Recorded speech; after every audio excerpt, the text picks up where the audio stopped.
There we go.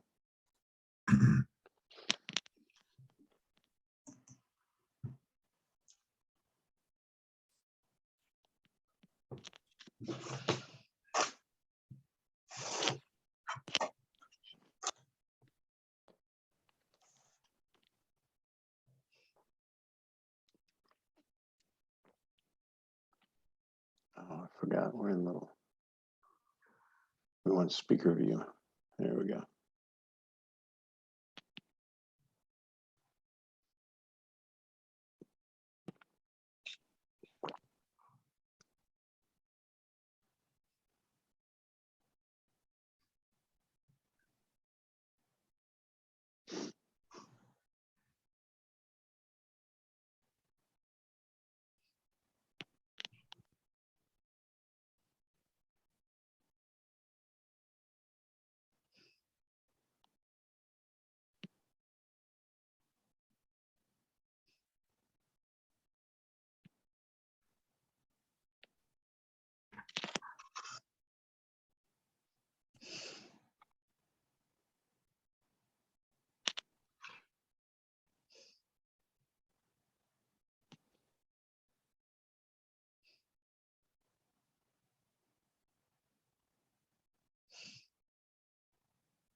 Jai Guruji. Jai Guru. Oh.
One interesting thing that I noticed today when I was at this meeting, they put these poinsettias on the table, like, you know, in a decorative fashion. And I remember like before going to see Maharaj, I had read in a book that the plants would emit a presence. And as I was sitting in the table today, it was cool because it was looking at the plant. And previously it was, okay, this plant is like projecting presence, like presence is emanating from this plant. But that is from the perspective of an object looking at another object.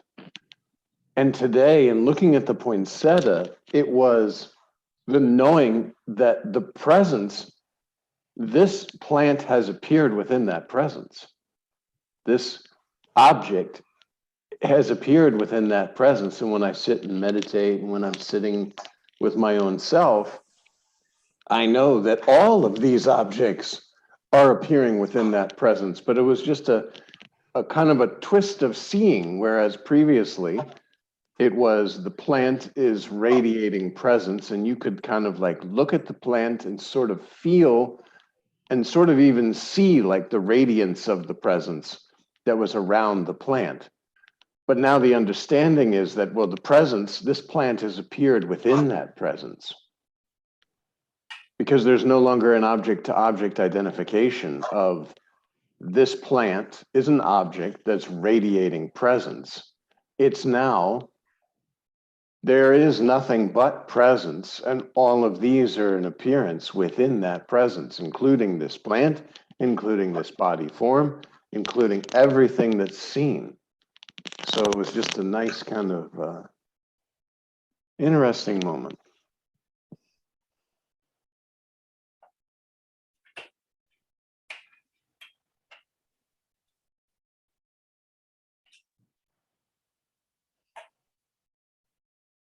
Thank you for sharing that.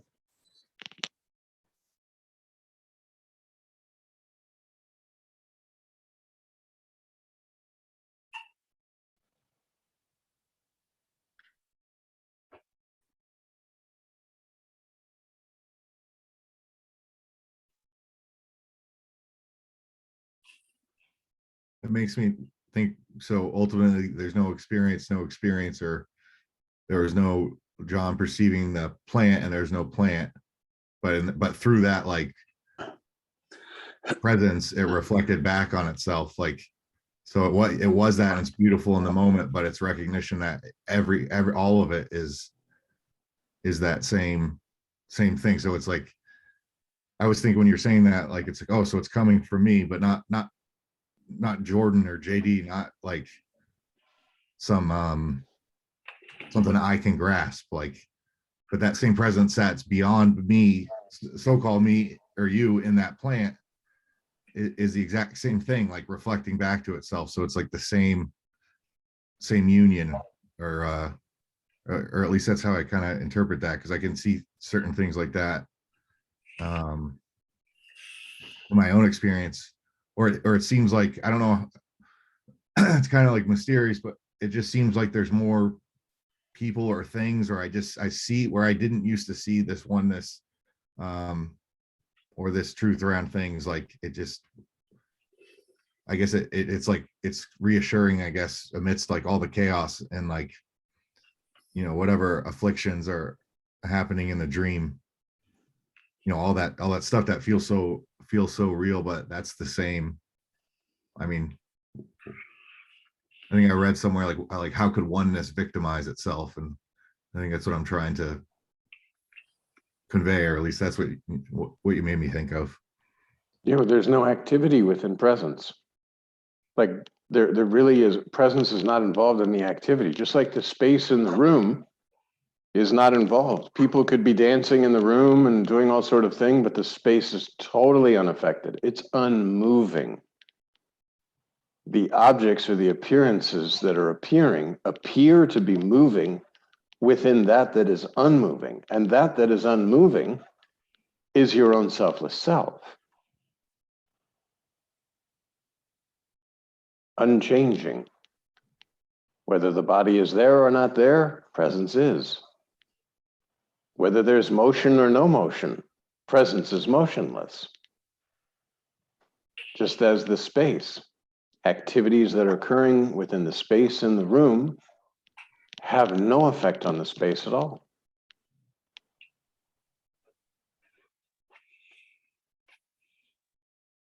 And from the perspective of an object, you could say, well, the space must part as I move through it.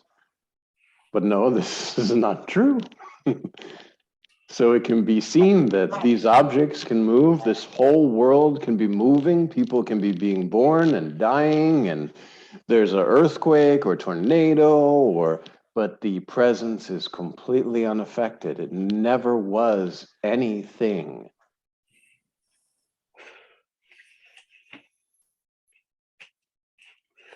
No experience, no experiencer. When you know yourself in a real sense, nothing. All the something, just like the plant. That plant appeared within the nothing. It's an appearance in the nothingness, in the presence, the absolute space that is unlimited and cannot be described. This plant is an appearance. It's the something within the nothing, as is this body and those bodies and all the bodies we see. That's the something within the nothing. And when the something is dissolved, the nothing still very much is. It has not changed. When the dinosaurs appeared as objects roaming around through the presence and they were seeing from the perspective of being a dinosaur, this presence is the same as seeing out of your eyes, looking in the mirror right now.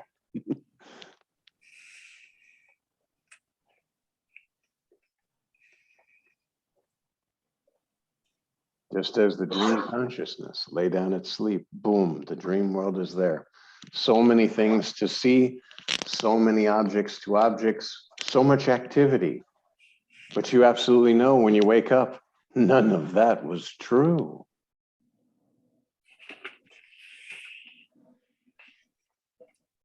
In your unchanging reality, that presence that you are, none of this is true. No one's born, no one's dying, nothing. There's been no change. Never will be, never can be. Like the only change could be in the concept of duality through the seeing of objects within your own self and then objectifying as one of those objects and seeing object to object rather than understanding that, just like in the dream, all of this has just appeared. No dream people are dying.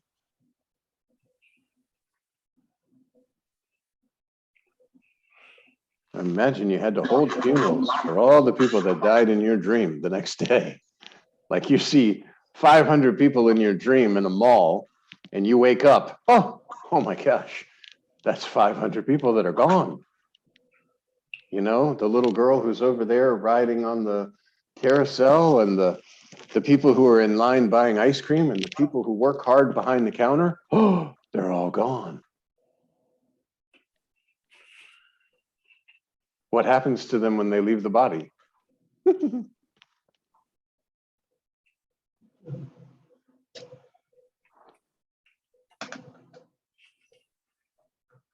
What happens to them when they leave the body is the next night, another dream world is projected, and now the little girl that's riding the carousel is the bird flying in the sky.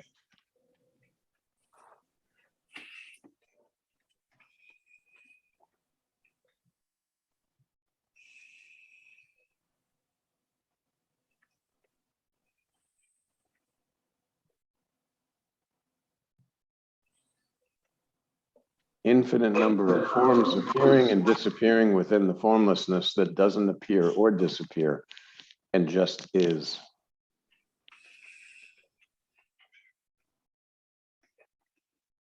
And within the body-based illusion can be sensed, just die, just die.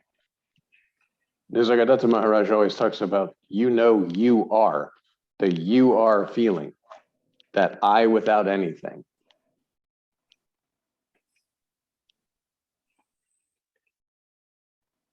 When I say I, that's I.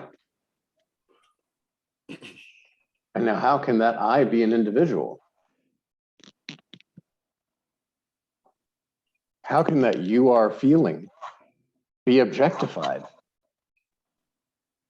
Other than you could say, okay, I can sense it. That's a subtle sense of presence because I'm in the body-based illusion. I can sense that sense of presence. And when I'm very quiet within myself, the presence kind of reflects in my empty mind very strongly. So I know that's that feeling, you are, or I exist. Just I, just I. Without body, this just I is not known. But that is being interpreted as just I or presence is. There's just no knowing of this. There's no feeling of separation because there's nothing other. Except when we go into the body-based illusion, and then there's many others, things that are created because of the concept of being a thing. And we live in a body-based illusion of things. And that's why looking at a plant from the perspective that I'm someone having this amazing spiritual experience and observing presence in the plant, or I understand myself as the presence in which this plant has appeared and in which this body has appeared. And it's just a reflection.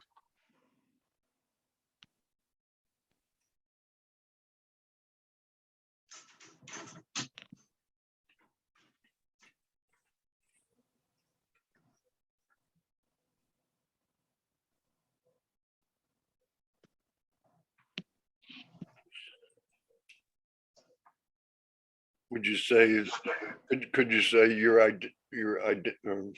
it's identifying itself? For a time, I mean, when you're identified as a body form, that just you are, that I am, that very subtle sense of presence is identified as a body form. And that's where the confusion comes. Then there's thoughts because there's memories. This body form labeled Keith has done these things, rather than this body form labeled Keith is just an appearance within my own self. As is the body form labeled John or Jordan or Alan or Trish or not a Nar. You did it again with your, I go through and I say, wait a minute. Sorry. I tried to change it. It must have appeared again. My bad. It's all good. No worries. Oh. Or Keith or Manahar. It's just the subtle, like I said, if you can say I, okay, I am. But this is not I am. This is not the I. I is the subtle sense of presence. And then when it's in this body, it's called this I, and your I, and your I, and your I. But of course, it's one I. Just as the space within this room, and the next room, and the next room, is all just space. And if the whole building comes down, still space. And the space is not affected by the building coming down.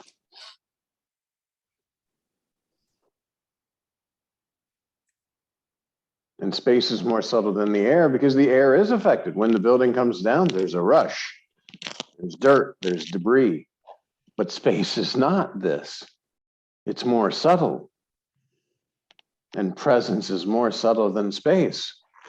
Because without presence, there could not be space. There could not be this explosion of objectification and the concept of duality in a body-based existence.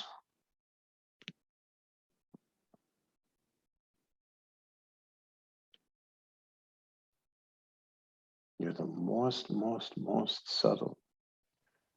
Use the body to know yourself in a real sense, then enjoy playing because nothing's happening. There's no experience, no witness, no witnesser. Because what is there to witness? There's nothing. I mean, it's okay. There's objects to witness, but I no longer have to sit there and have a mind-created story about a world that is not existing. And then, most terrible, worry about the things that are not happening in the world that's not existing.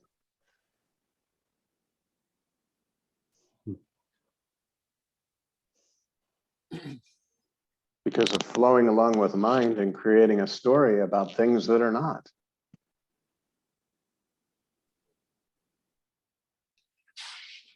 And you're still going to be able to deal with things as they come Of along. course, in the moment. Something happens is here, okay, you deal with what's happening, and that's fine. Next thing, next thing, next thing. You don't take the touch of the world. Everything is literally, like Maharaj says, pick up the water, drink it, put it down. There's action and activity there. You could even say there's a thought process there of, I'm thirsty, I get some water, I put it down. But 5 minutes later, I'm not ruminating about the water. You know, Guruji John, that's something that comes up a lot. I speak to a couple of people once in a while, psychedelically. We get together, and the point that when you are not putting any attention onto objects, how beautiful those things become. I know as illusory as everything is, but it goes by saying when you are with another couple, with a life partner, with your mother, with any other object, when you don't put your attention onto that object, those things reach their potentiality, you know, and whether you're observing them or not, you know, and that's something that comes up a lot in psychedelic talk, you know, when you're coming back from a DMT experience, for example, and you're still in samadhi and everything is you, and you slowly see the awakened dream reestablish itself. That's something that I notice, that since I'm so in the self, everything around me is magnificent looking, you know, but with no attention, you know, with no passion.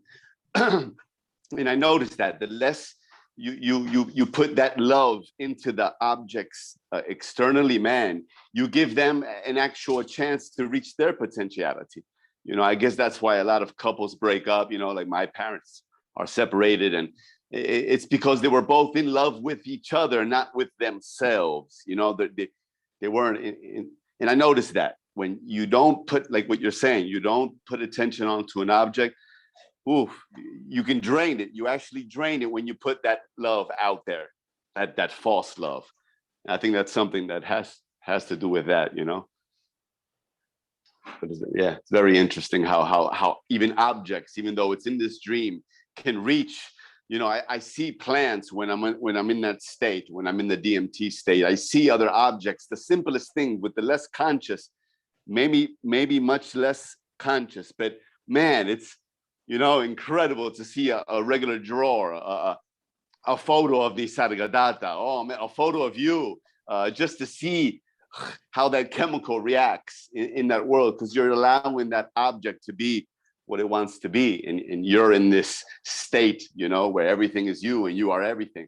And oh man, in plants you see the whole photosynthesis right in front of you, you know. And it's something that I think if I put my attention on when I'm on DMT, it doesn't happen. But if I'm just in me, oh man, everything around me is, like you say, it's just not there, but at the same time, you know, it's there, you know. It's a weird thing, but It's a clean seeing without putting the dirty fingers of I on something. Yeah, yeah, indeed. It's just, you know, the eye is gone. Yeah, it would be like opening your eyes in deep sleep. You know, people. That's why people are I amless when they go to sleep, because they would flip out. If you're not psychedelic and you were to wake up in deep sleep, you would have a heart attack, unless you're psychedelic and you're able to see the beauty in everything. You know, in a simple candle, you know, in a simple photo, in a simple piece of rock, you know, and see the consciousness in that. Oh man, yeah, because the I am is not affecting it; it's not infecting it. Yeah, without a doubt. Yeah, like Nisargadatta Maharaj says, if you walk by and you see some building materials on the ground, you just walk right by them. But if you sit there and you start to think how to build these building materials and use these building materials, that's where you're mentally getting involved and ego is created. But walking by the building materials without a second look, it's just, okay, I'm just having this experience of walking and that's it. It's only when you stop and you start to use mind to say, these building materials could build a small house for me. And then for me, the egoistic sense of I is created of I am a doer that can use these materials. rather than just passing them by. Hmm. I think he also uses the example of walking in the street. You're not noticing every single person, and yet there's a flow. All the people are walking and you're walking, but you're not stopping to take a look at each and every person and kind of put object to object in that moment where there is not one needed.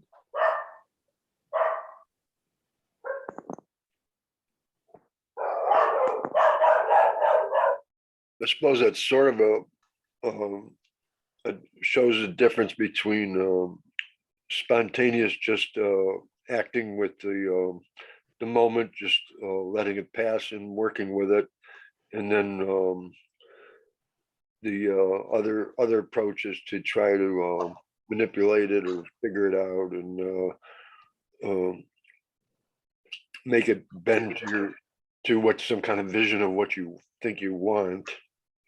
Well, the whole concept of each one of those little stories is that if there's a you, then there are other things. If there's no you, then how are you going to use the building materials? If there's no you, how are you going to interact with the people that are walking towards you?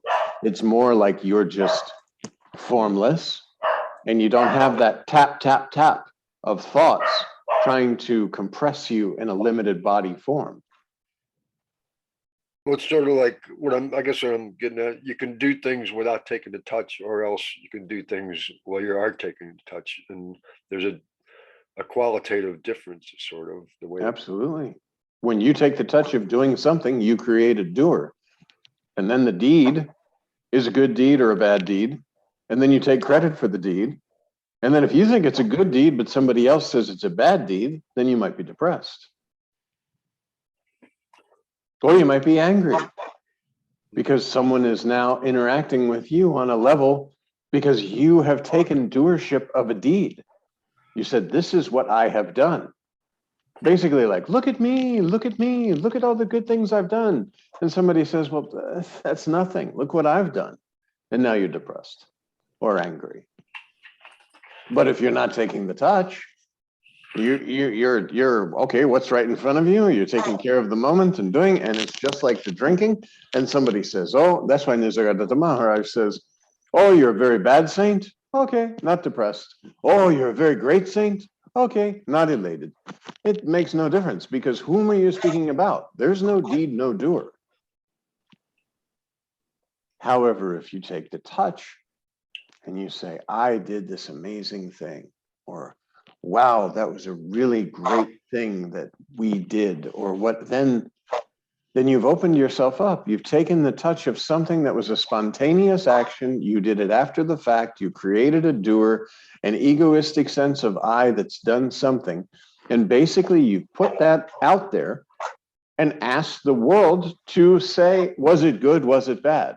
You're asking for feedback for something that you didn't actually do because you've put the label of I did it. Why do this? This is not good.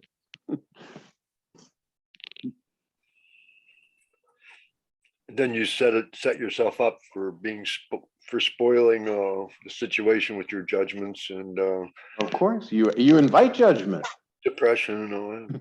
And not only do you invite judgment from the outside because now you're something, a deed and a doer, and an egoistic sense that has taken the touch of doing. You've invited now not only criticism from the outside, but from within your own self too. Your own mind can sit there now and say, well, you know, it wasn't that great. Everybody thinks it's great, but you're not that great. Or you really know that they'll find out one day that you're not so great, that there was just that something that happened. You know, you didn't even really do anything. It just happened and you took credit for it. You're a terrible person. So now you have judgment because you've opened it up to, I did something and I'm taking the touch of this doership. This is my deed. However, how? If you're not, and no actions are, because you know yourself in a real sense, then how is criticism from you or any so-called other? Other is what? Other is an appearance within your own formless self. Perhaps to test your knowledge, perhaps a form within your own selfless self tests your knowledge and says, this pie that you made, it sucks. It's terrible. Where the hell did you learn to cook? And you say, oh, I don't know. I put this together. This is, but it's not taking the touch. You're not sitting there and saying, my God, man, it took me like 5 hours to make this stupid pie. And I had to go and get the special apples and everything. I followed the directions exactly. You're telling me I'm so dumb that I can't follow directions? You see, and you might even catch those thoughts about your own self without anyone saying anything. So the best is just pick up, drink, put down. No deed, no doer. No need to take credit. No egoistic I needs to be formed. No thoughts about the activities need to happen. Spontaneous action in the moment.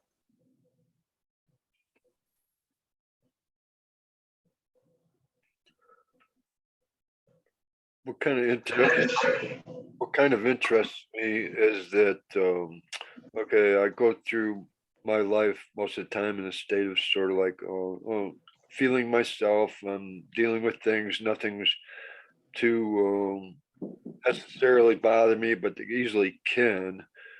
And I know, and that's just kind of like my average normal state or something. And that's a kind of, in general, acceptable to me because it doesn't necessarily bother me. But I know that also that I have, since I've experienced the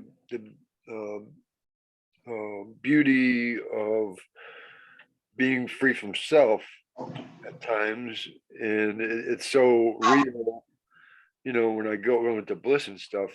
But when in my normal state, it's like, fortunately, I don't, in my normal state, I don't get down on myself for not experiencing the bliss, although I can, but remember, your normal state is no experience, no experiencer. All the illusory states are what you're speaking of now. Yeah, but it's just what I'm getting at, though, is that there's like a normal, what seems like a normal state that it can turn real negative.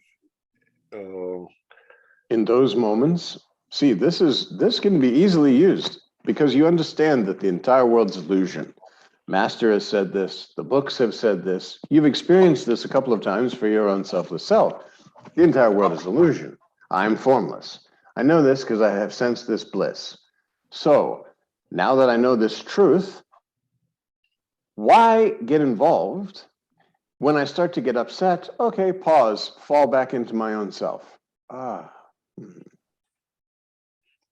Okay, now open my eyes. What was it that we were all important and all that? Because remember, your own self is like a black hole. It sucks in all of illusion. And you can do this anytime you want. And yes, that's a sense of egoistic doership. But if you're Keith having desires or having problems with things that are arising, then then allow Keith to be sucked into the black hole. Just pause momentarily. You don't even have to say, oh, this is illusion or anything. No, just pause. Fall back into yourself, because yourself is always there. That is the reality. And all this illusion, all these layers, we just have to fall back. And believe me, as you're falling back and the sense of presence gets stronger and stronger and stronger, and you remain with your own selfless self, everything just kind of collapses into that. Because why get upset if you know the world's illusion? And if for some reason you forget your own self and you remember this world, you say, oh my God, this world is here. No, I forgot myself. So now I just have to refresh my memories. Oh, so that I am that. I don't even need to say that. I just have to fall back into presence. Then open my eyes and go and do what I need to do. What was I worried about? I forgot. You know, what was happening in that moment? That moment is now ancient history. You know, I'm no longer crying over my pet dinosaur. I'm just here. I have to get used to the fact that that's the truth, though. It is absolutely the truth. And the more you exercise this knowledge of truth, the more you're absolutely knowing this. And like I said, okay, let's say I'm not quite sure. I've heard it's the truth. Master has said it's the truth. Everything I've read in Selfless Self says it's the truth. When I sit in meditation, I realize this truth, but it's not a constant truth. Okay. So now I'm in the world. And I've forgotten myself. So I just have to refresh my memory. Oh. And I'm no longer out there buzzing. And then this mind that I identify with suddenly is also quiet because there's nothing to talk about internally about what is happening, because nothing's happening now. The entire world, like I said, you pause just for a moment, fall back into your own self, and the world is sucked in like a black hole. It just, and now from that position, okay, what was so important? And that's why even, the worldly advice is to walk away from a specific problem. Don't sit there and ruminate about the problem. Walk away from it, come back to it later, whatever. Well, this is at a little bit higher level. You just remain with your own selfless self. You know you're formless, and whatever activity that seems to be disturbing you is within your own self. So you just refresh your memory. I am not body. I was not body. I'm not going to remain body. And how do you do that? I just remain with myself. It's not in words that I have to say, I am not body, I was not body, I'm not going to remain body. By refreshing your memory, formless presence, no words even needed, just that subtle sense.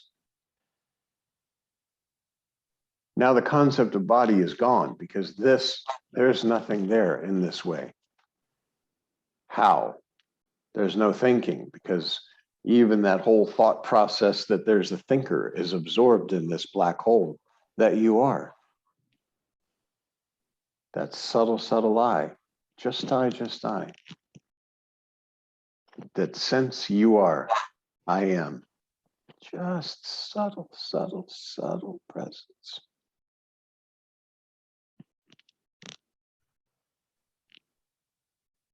And then, okay, what needs doing? Let me go do something, whatever. That's not taking the touch. And if you do take the touch, you say, oh, look at that. I forgot myself. I'm playing as this Keith guy again, and Keith is getting all this disturbance. I need to just refresh my memories. I am not body. I was not body. I'm not going to remain body. So this label of Keith cannot be my own self, because the Keith is the label of the body. And that's how Nisargadatta Maharaj says the cancer is not happening to him. The cancer is happening to this birth principle, this body form. These 5 elemental goo are experiencing cancer. But if you're formless, there's no cancer. The instrument you're using, just like your car, okay, it's running a little rough. So you take it to the doctor, you take it to the mechanic, you do the best you can. One day this is going to leave you